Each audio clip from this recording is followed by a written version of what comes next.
पद्मशाली शिक्षण संस्था संचलित कुचन प्रशाला व कनिष्ठ महाविद्यालय व्यवसाय शिक्षण विभागात आज पारंपरिक पद्धतीने गणपती स्तोत्र पठणाने आणि अथर्व शीर्षातील गणेश मंत्रोच्चारणाने प्रशालेत श्री गणरायांचे पूजन पद्मशाली शिक्षण संस्थेचे सर्वश्री विश्वस्त नागनाथ गंजी, मधुकर कट्टा, हरीश कोंडा, नागनाथ श्रीरामदास यांच्या हस्ते श्रींचे पूजन करण्यात आले।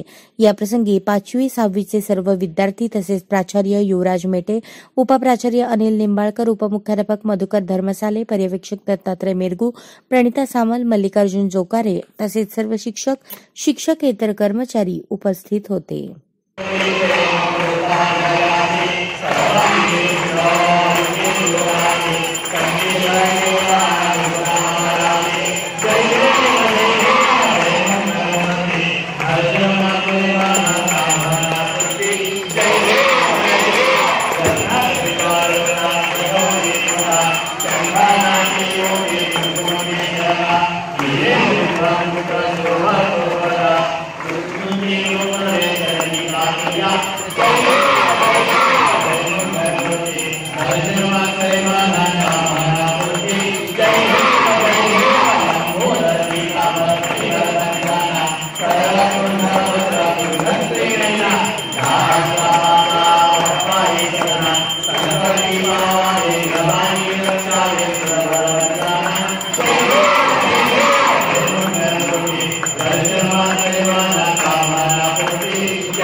अशाच नवनवीन अपडेटसाठी जनता राज्य न्यूज चॅनलला सबस्क्राइब करा, लाईक करा आणि शेअर करायला विसरू नका।